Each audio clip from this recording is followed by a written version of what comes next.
செங்கல்பட்டு அருகே ஆக்கிரமிப்புகளை அகற்ற மாட்டோம் என கூறி திமுகவினர் லட்சக்கணக்கில் பணம் வசூல் செய்துவிட்டு தற்போது வீடுகளை அடித்து தரைமட்டமாக்கிவிட்டதாக பாதிக்கப்பட்ட மக்கள் புகார் தெரிவித்துள்ளனர்.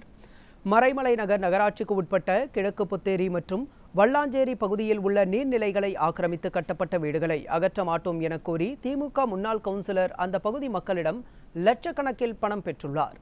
இந்நிலையில் போலீசாரின் பாதுகாப்புடன் வீடுகள் மற்றும் வணிக வளாகங்கள் இடிக்க தரைமட்டமாக்கப்பட்டன.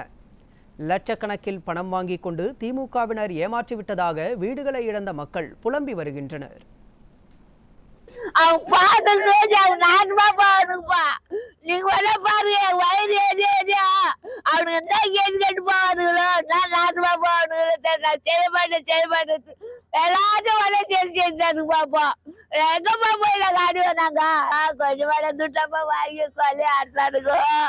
ஒரு வாரம் 2 வாரம் ஐயோ வீடு போயிட போட்டு தலைப்பா நாங்க வாரி வாரி கொடுத்தோம்.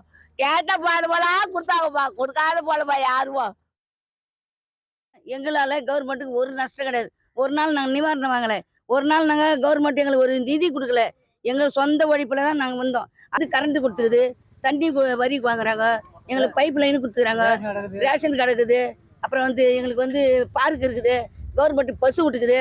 இவ்வளோத்தையும் கொடுத்துட்டு எதுக்கு சார் எங்களை அரசாங்கம் இப்படி பேஸ் பண்ணுது? இதே பழைய கவுன்சிலரு முரளி ஏம்மா ஒரு உதவி பண்ணுமா, 50,000க்கு ஒரு நகையை வச்சு கொடுத்தோம். எப்போ போய் போடுங்க ஊரை காப்பாற்றுக்கணும். அவங்க என்ன பண்ணாங்க, எடுத்து போனாங்க. யாரோ பிபி கட்ட கொடுத்தேன், இவன் கட்ட கொடுத்தேன், அவங்க கட்ட கொடுத்தேன்ட்டு சொல்லிட்டு விட்டுறாங்க. என்ன அது சரி, உங்களுக்கு ஒரு கல் எடுக்காது நாங்கள் பார்த்துக்கிறோன்னு சொன்னாங்க. அதை தம்பி தான் சார் நாங்கள் விட்டோம்.